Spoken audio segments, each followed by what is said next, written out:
सभी साथियों को प्यार भरा नमस्कार। जय हिंद। कैसे हैं आप लोग? उम्मीद करता हूं ठीक ही होंगे, अच्छे होंगे, मस्त होंगे और स्वस्थ होंगे। एक बार फिर से स्वागत आपका आपके अपने परिवार में, नेवरी परिवार में। और स्वागत करने के लिए तैयार हमेशा की तरह आपका होस्ट और दोस्त विजेंद्र सिंह नेवरी। तो साथियों, उम्मीद करता हूं बिल्कुल सही है, स्वस्थ है, मस्त है और अच्छे ढंग से अपने लाइफ को अपनी पढ़ाई के साथ एंजॉय कर रहे हैं। मित्रों, अपनी जो बात चल रही थी पिछली क्लास में, वो चल रही थी जनजातीय आंदोलन की। और अपन ने भील क्षेत्र के अंदर जनजातीय आंदोलन पढ़े, भीलों में भगत आंदोलन पढ़ा, उसके बाद में इक्की आंदोलन पढ़ा और आज अपन किसान आंदोलन, जनजातीय आंदोलन, इनकी लास्ट क्लास लेके आए हैं। और वो है मीणा जाति का आंदोलन किस प्रकार रहा। गुरुजी, मीणाओं ने आंदोलन क्यों किया, देखते हैं, समझते हैं। बने रहिए हमारे साथ।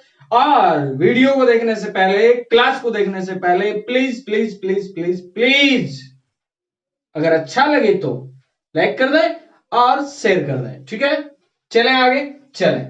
हाँ, कई पूछ रहे थे कल फोन करके, गुरुजी 2 दिन से क्यों नहीं भाई साहब, थोड़ा सा मन कर गया रेस्ट करने का। और परसों संडे था, कल रक्षाबंधन था, इसलिए क्लास नहीं हो पाई। उससे एक दिन पहले थोड़ा सा कोई ये मान लो दुर्घटना सी घटित हो गई। भगवान उनकी आत्मा को शांति दे। मेरे साथी, मेरे मित्र, समान भाई, उनके पिताजी जो थे, उनका देहांत हो गया अचानक से ही। तो भगवान उनकी आत्मा को शांति दे। आप भी कुछ सेकंड के लिए उनके लिए प्रार्थना करें और परिवारजन जो है उनको संबल प्रदान करें इस दुख की घड़ी में। इसलिए क्लास नहीं ले पाया, मूड थोड़ा उपसाक हो गया। रोज आना जाना होता था, वहां पे बातचीतें होती थी, अचानक से ताऊ जी का यूं चले जाना थोड़ा सा दुख का कारण बन गया। लेकिन जिंदगी है, सभी को आना जाना है, तो फिर लाइफ को शुरू करना है दोबारा से। इसलिए पिछले 2-3 दिन से थोड़ा क्लास नहीं हो पाई, माफी चाहूंगा। करते हैं आज की क्लास को अपन शुरू। ठीक है, ठीक है। देखिएगा मित्रों, आज की जो अपनी क्लास है वो रहेगी मीणा आंदोलन की, यानी मैं यूं बात करूं मीणा जाति का आंदोलन। मीणा भी जनजाति है, लेकिन मैंने जाति लिख दिया, कोई दिक्कत नहीं। अब गुरुजी, मीणाओं ने आंदोलन क्यों शुरू किया, आखिर क्या माजरा रहा, सुनिएगा। पहली बात तो, पहला प्रश्न तो इनसे ये बनता है कि गुरुजी इनका क्षेत्र कौन सा है। तो मित्रों सुनिएगा, बाकी सारे के सारे आंदोलन है किधर हुए, दक्षिणी राजस्थान में हुए, लगभग दक्षिण पूर्वी राजस्थान में। और ये जो आंदोलन है, ये मत्स्य जो महाजनपद था, मत्स्य महाजनपद के अंदर यह आंदोलन हुआ है। अब आप कहेंगे गुरुजी मत्स्य महाजनपद का मतलब, आप यूं समझिएगा, कहानी कुछ इस प्रकार से है। ये वाला आप देख रहे हैं जयपुर वाला भाग, जयपुर के बाद में मित्रों आप देख रहे हैं अलवर वाला भाग, अलवर वाले भाग के बाद में आप देख रहे हैं भरतपुर वाला भाग। अब मित्रों जैसे ही आप अलवर, भरतपुर, जयपुर वाले भाग में देख रहे हैं, जयपुर, अलवर, भरतपुर, ठीक है। अब इन तीनों वाला जो भाग है, ये जयपुर, अलवर, यहां तक तो ये मत्स्य महाजनपद था। लेकिन ये लोग जो थे, ये भरतपुर, धौलपुर तक भी थे। लेकिन मुख्य रूप से कौन से 2 जिलों में, जयपुर और अलवर में। ठीक है, ठीक है। अब बात करें, इनका क्षेत्र मत्स्य महाजनपद में था। मतलब ये जो मीणा लोग थे, ये पहले क्या थे, ये भाई साहब पहले शासक थे, शासक। गुरुजी ये भी राजा महाराजा थे क्या? बिल्कुल भाई साहब, ये भी राजा थे, ये भी शासक थे, इनका भी राज्य था। और इनमें जो शासक हुआ करता था, इनका जो राजा हुआ करता था, उस राजा को कहते थे मैना। क्या कहते थे? मैना। ठीक है, याद रखेंगे, इनका शासक, इनका राजा क्या? मैना। और सब मत्स्य महाजनपद के बड़े राजा। हुआ क्या ना, आप जब राजवंश पढ़ेंगे तो बड़ी कहानी आएंगी कि दुल्ले राय आते हैं, कछवाहा राजवंश की स्थापना कर दी जाती है। और मित्रों जैसे ही दुल्ले राय के द्वारा कछवाहा राजवंश की स्थापना होती है, धीरे धीरे मैं यूं कहूं कि कालांतर में जाकर के, यानी मैं यूं कह सकता हूं 11वीं और 12वीं शताब्दी, 11वीं और 12वीं शताब्दी में कछवाहों का अधिकार हो जाता है, कछवाहों का अधिकार। अब मित्रों इन कछवाहा राजवंश का यहां अधिकार जब यहां हो जाता है, तो क्या बनेगी बात? गुरुजी कछवाहा राजवंश ने अधिकार किया, इनका ये क्षेत्र था, चलो ठीक है। और इस क्षेत्र में भी मैं आपको मित्रों बताऊं, आपको मुख्य रूप से बात, जो इनका मुख्य क्षेत्र था, ये था खोहगंग। कौन सा था? खोहगंग क्षेत्र था। उसके बाद में गेटोर वाला क्षेत्र था। उसके बाद में मित्रों झालावाड़ वाला क्षेत्र था। उसके बाद में याद रखेंगे आप माची नाम का क्षेत्र, झालावाड़, सॉरी, झालावाड़ आ गया, मिलता जुलता नाम झोटवाड़ा, ठीक है। ये क्षेत्र जो थे इनमें थे। अब धीरे धीरे क्या हुआ ना, 11वीं और 12वीं शताब्दी में कछुआओं का अधिकार हो गया। अधिकार होने का मतलब इनके हाथों से राज सत्ता चली गई। अब राज सत्ता चलेगी तो क्या किया भाई साहब, इन्होंने मीणा जो लोग थे वो दो ब्रांचेज में बंट गए, एक जमींदार मीणा और एक चौकीदार मीणा। जमींदार मीणा क्या करने लग गए, अपनी खेती वगैरह करने लग गए, सामान्य जीवन यापन करने लग गए। और चौकीदार जो मीणा थे ना, उन्होंने क्या किया, चौकीदारी का काम करना शुरू कर दिया। और चौकीदारी के काम के बदले में भैया हम चौकीदारी करेंगे, और चौकीदारी के बदले में उनको कुछ एक क्या दे दी, जमीनें दे दी कि आप इस जमीन को बाएं, इससे जो उपज होती है वो रखें, और इसके बदले में आप क्या करें, हमारे इस क्षेत्र की चौकीदारी करें। अब साहब कुछ मीणा थे उनमें से निराश्रित हो गए, अब उनके पास कुछ सहारा नहीं बचा। सहारा नहीं बचेगा तो कहते हैं मरता क्या ना करता। अब मीणाओं ने क्या करना शुरू कर दिया, चोरी लूट डकैती का काम शुरू कर दिया, ठीक है। याद रखेंगे मैंने कहा 20वीं शताब्दी में कछुआओं का अधिकार, और इसके बाद में मीणा जो लोग थे, इन मीणाओं में कितनी ब्रांचेज हो गई, याद रखेंगे, एक जमींदार मीणा और दूसरे कौन से, चौकीदार मीणा। अब भाई साहब क्या होता है ना, इन मीणाओं ने स्पेशल जो निराश्रित मीणा थे, मैं यहां लिख ही देता हूं, निराश्रित मीणा लोगों ने क्या किया, निराश्रित मीणा लोगों ने अब काम करना शुरू कर दिया। स्पेशल गुरुजी क्या करना शुरू कर दिया, इन्होंने चोरी करना शुरू कर दिया, इन्होंने डकैती करना शुरू कर दिया, इन्होंने लूटपाट का काम करना शुरू कर दिया। अब भाई साहब जैसे ही ये चोरी डकैती लूटपाट करने लग गए तो धीरे धीरे जो थे इनकी प्रवृत्ति अपराध प्रवृत्ति होती चली। शुरू में तो उन्होंने किया मजबूरी में, भाई कहता है ना बच्चे को लत तो लगी मजबूरी में, बाद में वो उसकी प्रवृत्ति बन जाती है। जैसे आप में से कई लोग हैं जिनकी लत है, क्या है कि वो है ना 10 घंटे में से 4 घंटे यूट्यूब पे बकवास लगा देंगे, पढ़ेंगे नहीं, ठीक है। 6 घंटे उनमें से 3 घंटे खेलने चले जाएंगे, 3 घंटे बचे उनमें से 1.5 घंटे मस्ती कर ली, 1.5 घंटा पढ़ेंगे। टाइम उनके पास 10 घंटे, लेकिन उनको लत लग गई, अब वो नहीं पढ़ सकते, आदत हो गई उनकी वो। वैसे इन लोगों ने शुरू में तो क्या था, शुरू में तो धीरे धीरे चलो जरूरतें पूरी नहीं हो रही थी, निराश्रित थे। उसके बाद तो बड़े बड़े जो मीना लोग थे वो भी चोरी डकैती लूटपाट करने लग गए। अब भाई साहब लोचा क्या पड़ा, जैसे ही चोरी डकैती लूटपाट होती सरकार पकड़ के जाती, किसको पकड़ के लाती, चोरी इसने की है। धीरे धीरे कहानी ये होने लग गई कि चोरी भले मर्जी कोई कर ले, नाम तुम्हारा आएगा। ऐसे ही इन्हीं हालातों में क्या होता है ना, एक प्रारंभिक अवस्था में आप लोगों ने 1924 का क्रिमिनल ट्राइब एक्ट पढ़ा होगा, लेकिन 1924 से पहले मैं आपको यहां बता दूं स्पेशल बात, 1871 के अंदर भी क्रिमिनल ट्राइब एक्ट बन चुका था, लेकिन वो बड़े पैमाने पर लागू नहीं हो पाया था। अब मित्रों क्या होता आगे की कहानी समझिए। यानी मैंने क्या कहा, मीणा थे, इनका क्षेत्र था मत्स्य महाजनपद, जयपुर अलवर वाले क्षेत्र में मुख्य रूप से पहले शासक या राजा थे, शासक को मैना कहते थे। 11वीं 12वीं शताब्दी में कछुआओं का अधिकार हो गया, खोवागंग गेटोर झोटवाड़ा मांची वाले क्षेत्र में। उसके बाद में मीणा 2 शाखाओं में बढ़ गए, जमींदार चौकीदार, और उसके बाद जो निराश्रित मीणा लोग थे उन मीणा लोगों ने चोरी डकैती लूटपाट का काम शुरू कर दिया। यानी मैं यूं कहूं शुरुआत में जो काम इन्होंने मजबूरी में किया था, अब वो काम इनका क्या बन गया, पेशा बन गया। यानी ये लोग अच्छे ढंग से काम करने लग गए, इस काम को अंजाम देने लग गए। अब भाई साहब क्या होता आगे की कहानी क्या बनती, मैं बात कर रहा हूं, ये प्रश्न आ सकता है। यानी प्रारंभ में प्रश्न आ सकता है, मित्रों गौर करना। प्रारंभ में 1871 ईस्वी में क्या बना था, अपराधी अधिनियम बना था। याद रख लीजिएगा मित्रों, अपराधी अधिनियम प्रारंभ में कब बना था, अपराधी जाति अधिनियम है ना, याद रखिएगा, ये बना था 1871 में। लेकिन उसके बाद में तत्कालीन भारत सरकार, बोले तो ब्रिटिश सरकार, 1924 में इस अधिनियम की क्रियान्विति नहीं हुई।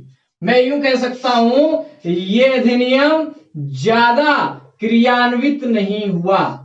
बात वही है, अधिनियम वही है, अपराधी का मतलब ही क्रिमिनल होता है। आपकी संतुष्टि के लिए मैं यहां लिख देता हूं, क्रिमिनल ट्राइब एक्ट ये कब बनता है मित्रों? ट्राइब्स है ना, क्रिमिनल ट्राइब्स एक्ट, ये एक्ट बन जाता है मित्रों 1924 के। इस समय क्या हुआ भाई साहब, इस एक्ट में स्पेशल जो मीणा लोग थे, इन मीणाओं को क्या कर दिया, अपराधी घोषित कर दिया कि आप ही लोग अपराधी हैं। कहीं चोरी हो जाए, पकड़ के लाओ मीणा को। अब मीणा लोग चोरी करेंगे तुम रोका कैसे जाए? तो इस एक्ट में एक प्रावधान था कि जो भी मीणा लोग हैं, चाहे वो स्त्री है, चाहे वो पुरुष है, चाहे वो स्त्री है, चाहे वो पुरुष है, चाहे महिला है ना, एक ही बात है, चाहे वो स्त्री है, चाहे वो पुरुष है, इनको क्या करना पड़ेगा? इनको निकटतम थाने में दैनिक हाजिरी देनी पड़ेगी। निकटतम थाने में दैनिक हाजिरी देनी पड़ेगी। और साथ में जब कभी भी ये इस क्षेत्र से बाहर जाएंगे, अपना क्षेत्र छोड़ेंगे, तो इनको सरकारी परमिशन लेनी पड़ेगी। जैसे अब नहीं हो रहा है क्या भाई, आप बाहर जाओ, पीछे लॉकडाउन वगैरह में लगा था, परमिशन लो, कहीं जाना है, दूसरे जिले को पार करना है, सील कर दिया, लॉक कर दिया। ये आधुनिक सिस्टम में हो रहा है, पहले भी ऐसे होता था। सिस्टम वही है, पहले राजतंत्र था, अब लोकतंत्र, लोगों का राजा है। पहले राजा वंशानुगत होता था, लेकिन चीजें वही थी। अब मित्रों गौर करना, अब निकटतम थाने में क्या दैनिक हाजिरी लगा दी, सारे लाए जाएंगे। यहां से मान लो ये कोई गांव है, अब यहां गांव में मान लेते हैं 50 लोग हैं। अब किसी के घर चोरी होगी, इसका मतलब क्या है? इसका मतलब पकड़ में कैसे आए? सारे लोग यहां हाजिरी लगाएंगे। भाई ये तो सुबह तो हाजिरी लगा के गया था, शाम को तो हाजिरी लगा के गया था, ये तो यही है, ये तो दूसरे गांव में नहीं गया, भाई चोरी नहीं करके लाए। एक प्रकार से इन अपराधों पर अंकुश लगाने के लिए क्या किया गया, 1924 में क्रिमिनल ट्राइब्स एक्ट बनाया जाता है। अब भाई साहब क्या हुआ, ये तो बन गया भारत सरकार में। कहां बना जी? भारत सरकार में। फिर गुरुजी 1930 में अपनी जो जयपुर रियासत थी, कौन सी रियासत याद रखिएगा मित्रों, जयपुर रियासत ने एक कानून बनाया। अब आप कहेंगे गुरुजी इन्होंने कौन सा कानून बना दिया? इन्होंने जरायम पेशा कानून बना दिया। अब गुरुजी जरायम पेशा कानून क्या था? जरायम पेशा कानून का मतलब आप यूं समझिए, ये शेर है ना, ये शेर है तो ये सवा शेर है, यानी क्रिमिनल ट्राइब्स जो एक्ट था ना, उसी का दूसरा रूप था, लेकिन उससे कठोर रूप था। बच्चों तक को 12 वर्ष से ऊपर जो है ना, यहां तो 25 वर्ष वालों तक की पाबंदियां थी। 25 वर्ष से ऊपर जो है वो क्या करेंगे, वो दैनिक हाजिरी लगाएंगे। यहां एक लोचा और पड़ गया, बोले स्त्री पुरुष तो लगाएंगे, साथ में उनके जो बच्चे हैं ना, वो भी क्या करेंगे, दैनिक हाजिरी लगाएंगे। और मैं यूं कह सकता हूं, ये बात करें क्रिमिनल ट्राइब्स जो एक्ट था, इस एक्ट का कठोरतम रूप था, कठोरतम रूप था। प्रश्न आ सकता है क्या, जरायम पेशा कानून कहां लागू हुआ? जयपुर रियासत में। कब लागू हुआ? 1930 में। फिर मित्रों, इस जरायम पेशा कानून का दूसरा नाम क्या था? तो मित्रों याद रखिएगा, इसका जो दूसरा नाम था ना, वो क्या था? वो था दादरी अधिनियम। क्या था? दादरी अधिनियम। प्रश्न बनेगा कि जरायम पेशा कानून का दूसरा नाम क्या था? दादरी अधिनियम। पहले क्रिमिनल ट्राइब्स एक्ट आया या जरायम पेशा कानून है? पहले क्रिमिनल ट्राइब्स एक्ट आता है और उसके बाद में 1930 में जरायम पेशा कानून आता है। चलो गुरुजी आगे इसका स्क्रीनशॉट लीजिए, फिर अपन आगे की ओर चलते हैं। शाबाश, वेरी गुड, शानदार, है ना, पढ़ते रहो, चले आगे चलते हैं, शाबाश, है ना। अब देखिए भाई साहब, ये सन तो याद रखनी है, 1924 का क्रिमिनल ट्राइब्स एक्ट और 1930 का जरायम पेशा कानून। क्या था समझ गए भाई? चोरी चकोरी को रोकने के लिए मीणा लोगों को कह दिया कि आप दैनिक हाजिरी लगाओगे, बोलो कहां लगाए? निकटतम थाने में लगाओ, ठीक है, ताकि थोड़ा सा क्या अंकुश लगे। अब भाई साहब क्या होता है 1933 में, कब की बात है? 1933। क्या हुआ गुरुजी 1933 में? मीणा क्षेत्रीय महासभा का गठन। यानी एक मीणा क्षेत्रीय महासभा का क्या कर लिया जाता है, गठन। इसमें व्यक्ति कौन थे भाई साहब? इसमें थे छोटू लाल झब्बरवाल, झब्बरवाल ने छोटू लाल झरवाल। उसके बाद था महादेव पबड़ी, रबड़ी नहीं है भाई, महादेव पबड़ी। उसके बाद जवाहर राम, कौन सा राम है? जवाहर राम। और उसके बाद में मोहनलाल। अब गुरुजी इन्होंने क्या किया? इन्होंने मीणा क्षेत्रीय महासभा बनाई और ये इसके मुख्य नेता थे। छोटू लाल, महादेव, जवाहर राम, मोहनलाल। छोटू महादेव जवाहर मोहन, छोटू महादेव जवाहर मोहन। इसमें छोटू लाल जी मुख्य रूप से इनके नेता थे। इन लोगों ने एक मांग की। क्या मांग की गुरुजी? इन्होंने मांग की कि जरायम पेशा कानून हटाया जाए। जरायम पेशा कानून समाप्त किया जाए। इन्होंने ये मांग की कि ये जो कानून है समाप्त किया जाए। इसके बाद में धीरे धीरे संघर्ष चलता रहा। 1935 में हालांकि उदयपुर में भी परिषद वगैरह का गठन होता है, लेकिन वो कोई खास मामला नहीं था। 1942 में क्या हुआ? 1942 में आपकी दिल्ली में, कहां पे भाई? दिल्ली में। दिल्ली में क्या होता है? दिल्ली में अखिल भारतीय मीणा महासभा का अधिवेशन होता है। अब साहब दिल्ली में इस अखिल भारतीय मीणा महासभा का अधिवेशन हुआ और वहां भी इन्हीं बातों को दोहराया गया।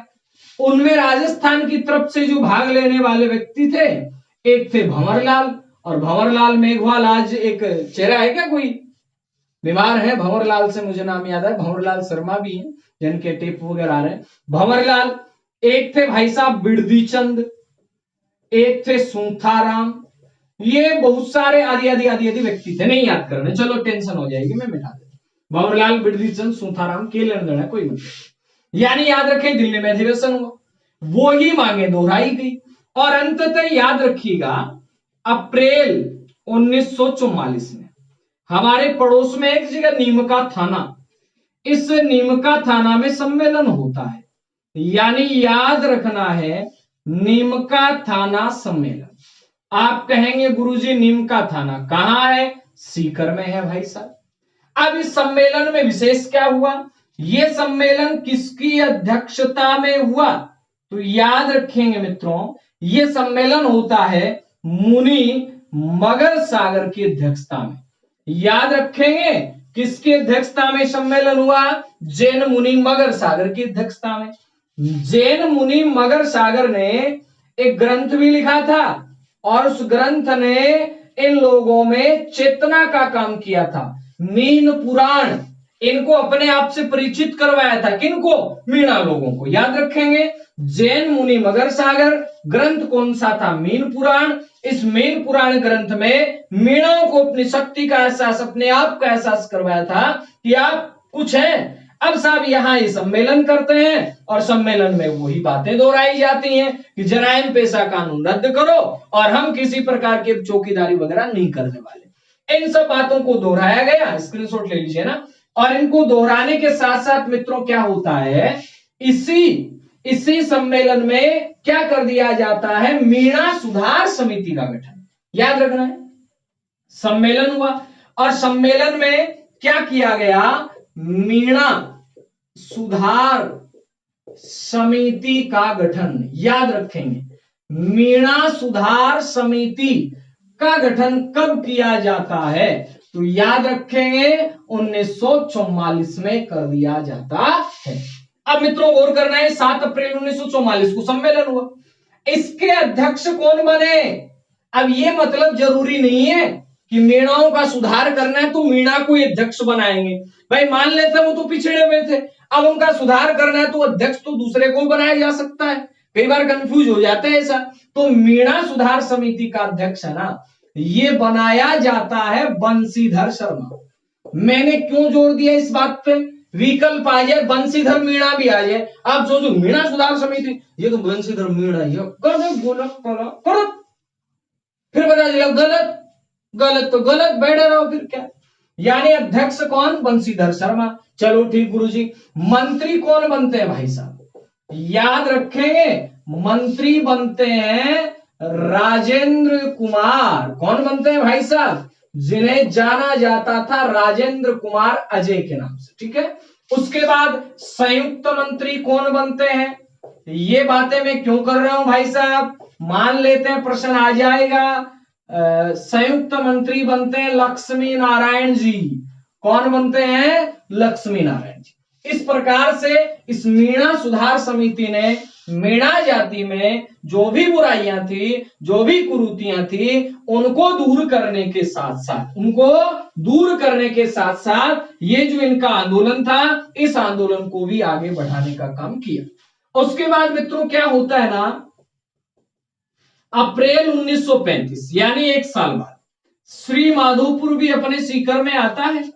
श्री माधोपुर में एक सम्मेलन होता है और श्री माधोपुर में जो सम्मेलन हुआ, इस सम्मेलन में एक निर्णय लिया गया।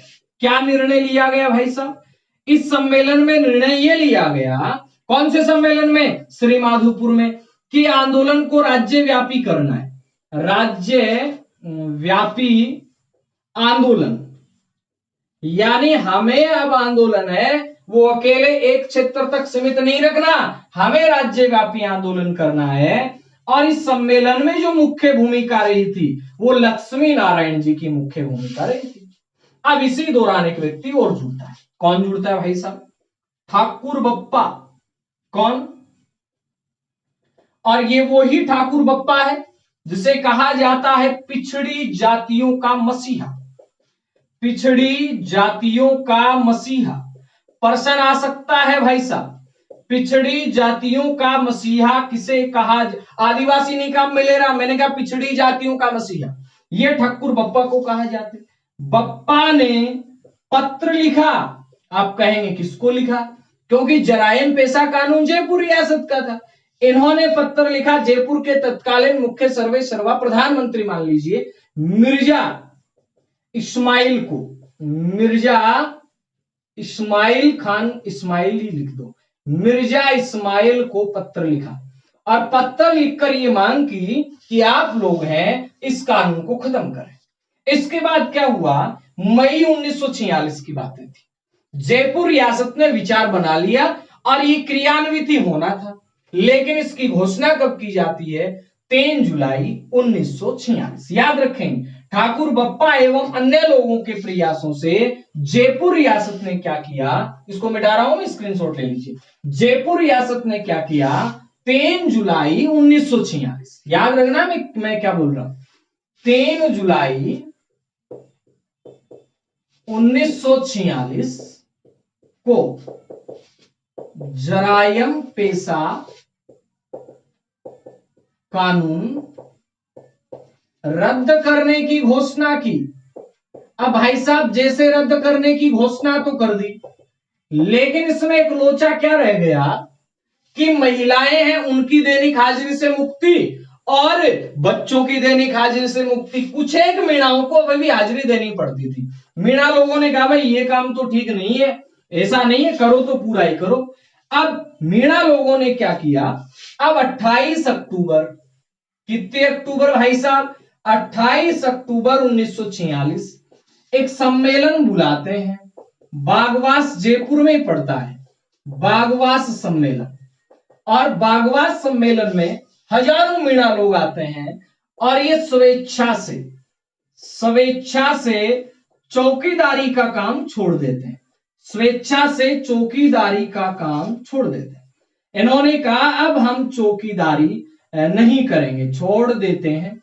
अब जैसे इन्होंने चौकीदारी का काम छोड़ा और एक क्या कर लिया, एक अभियान चला दिया कि अब हम मुक्त हो गए हैं और इसीलिए कौन सा दिवस मनाना है? मुक्ति दिवस। अब आप मुझे ये बताइएगा, जब हम भारत का आंदोलन पढ़ते हैं, राष्ट्रीय आंदोलन, उस समय भी कई दिवस आते हैं, मुक्ति दिवस, प्रत्यक्ष कार्यवाही दिवस, सीधी कार्यवाही दिवस जिसे कहते हैं।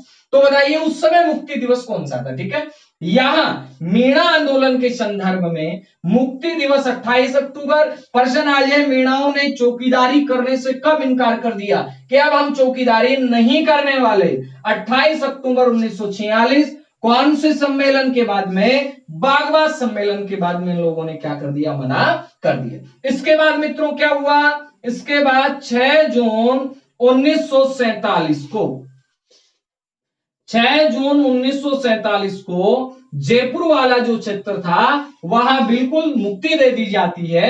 हाजिरी वगैरह ऐसा कुछ छोटा मोटा मामला था। और अंततः याद रखना है 1952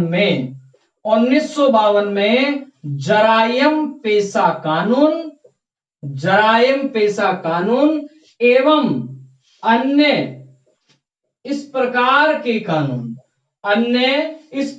के कानून हैं वो क्या कर दिए जाते हैं? खत्म कर दिए जाते हैं। और मीणा जो लोग थे वो भी एक आम नागरिक की तरह अपना जीवन यापन करने लग जाते हैं। तो जिस प्रकार ये आंदोलन चला उसका लास्ट पटाक्षेप होता है 1952 में। और 1952 में इसको खत्म करवाने में महत्वपूर्ण भूमिका जिनकी रहती है हीरालाल शास्त्री थे और साथ में टीकाराम पालीवाल।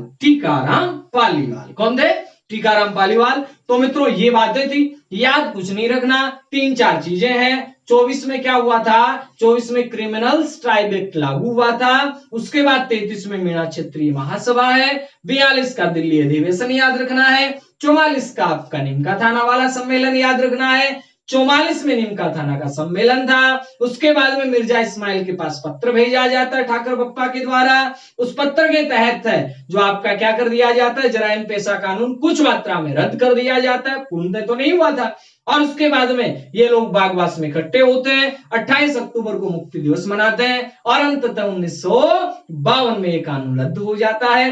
कैसे लगी आपको ये क्लास? कमेंट करके जरूर बताइएगा। क्लास अच्छी लगी है तो इसको लाइक करें, शेयर करें। पहली बार चैनल पे विजिट कर रहे हैं तो चैनल को सब्सक्राइब करें।